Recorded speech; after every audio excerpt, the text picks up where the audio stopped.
Rapunzel by the Brothers Grimm. There was once a man and a woman who had long in vain wished for a child.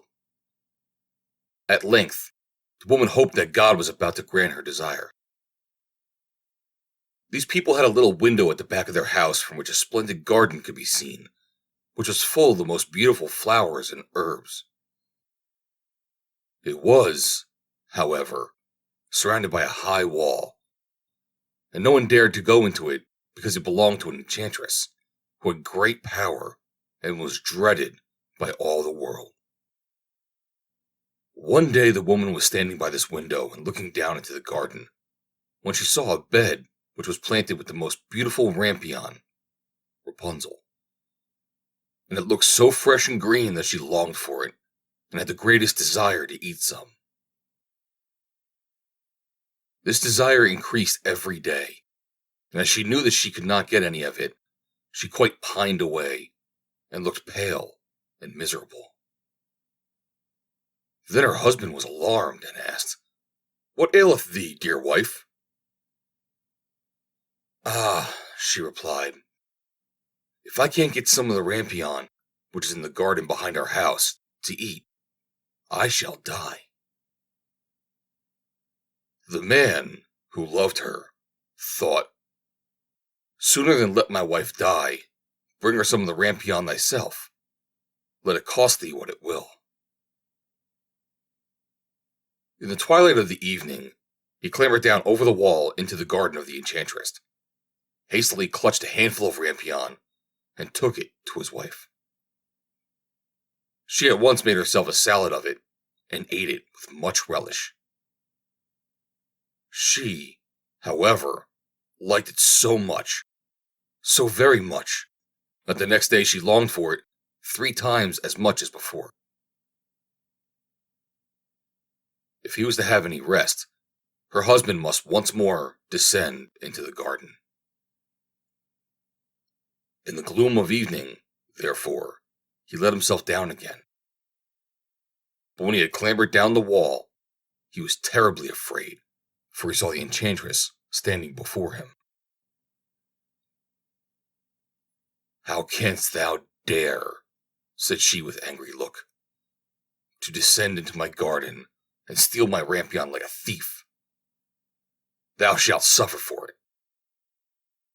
"Ah," answered he, "let mercy take the place of justice. I only made up my mind to do it out of necessity. My wife saw your rampion from the window, and felt such a longing for it that she would have died if she had not got some to eat."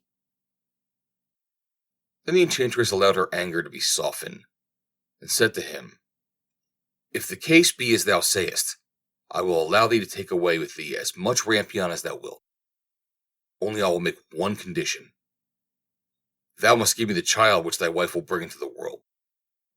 It shall be very well treated, and I will care for it like a mother." The man in his terror consented to everything. When the woman was brought to bed, the enchantress appeared at once, gave the child the name of Rapunzel, and took it away with her. Rapunzel grew into the most beautiful child beneath the sun. When she was 12 years old, the enchantress shut her into a tower, which lay in a forest, and had neither stairs nor door. But quite at the top was a little window. When the enchantress wanted to go in, she placed herself beneath it and cried, "Rapunzel, Rapunzel, let down thy hair to me." Rapunzel had magnificent long hair, fine as spun gold. And when she heard the voice of the enchantress, she unfastened her braided tresses, wound them round one of the hooks of the window above, and let the hair fall 20 ells down. And the enchantress climbed up by it. After a year or two, it came to pass that the king's son rode through the forest and went by the tower. Then he heard a song which was so charming that he stood still and listened. This was Rapunzel, who in her solitude passed her time in letting her sweet voice resound. The king's son wanted to climb up to her, and looked for a door of the tower, but none was to be found.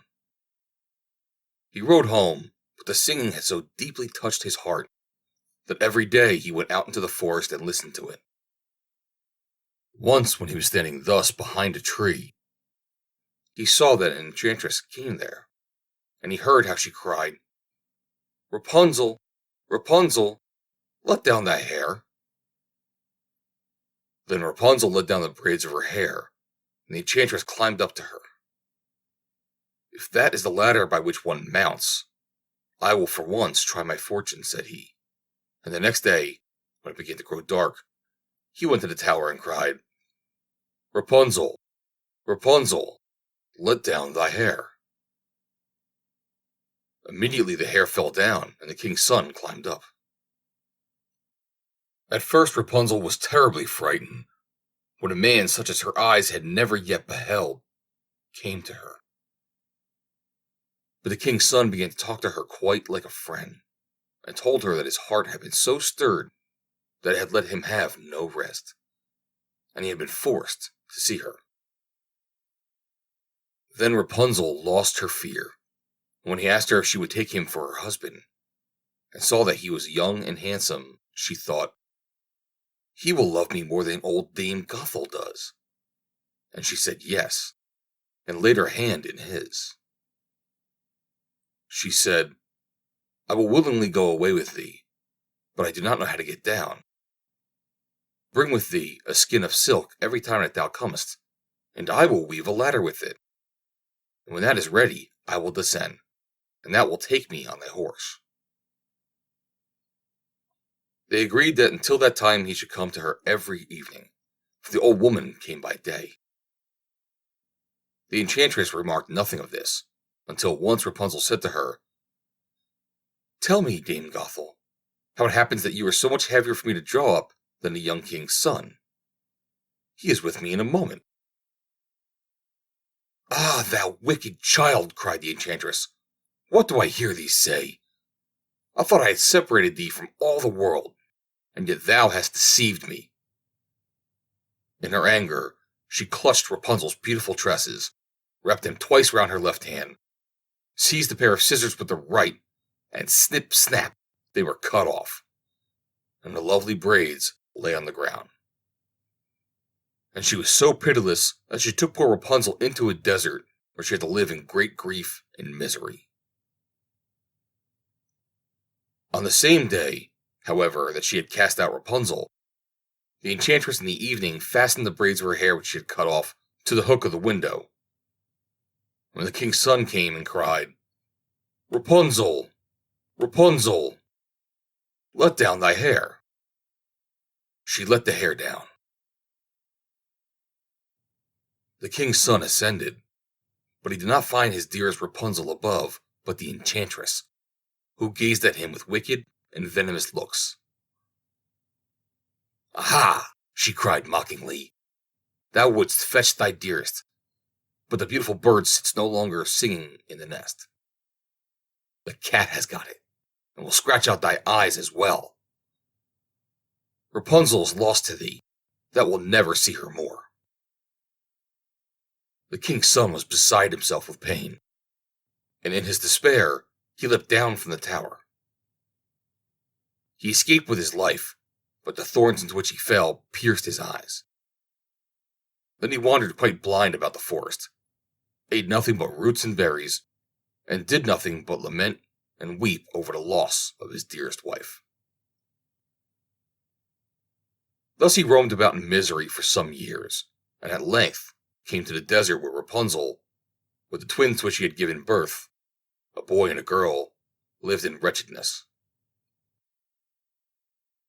He heard a voice, and it seemed so familiar to him that he went toward it. And when he approached, Rapunzel knew him and fell on his neck and wept. Two of her tears wetted his eyes, and they grew clear again, and he could see with them as before. He led her to his kingdom, where he was joyfully received, and they lived for a long time afterwards, happy and contented. The end. Read by Joe DeNoia, Somerset, New Jersey. April 9th, 2020.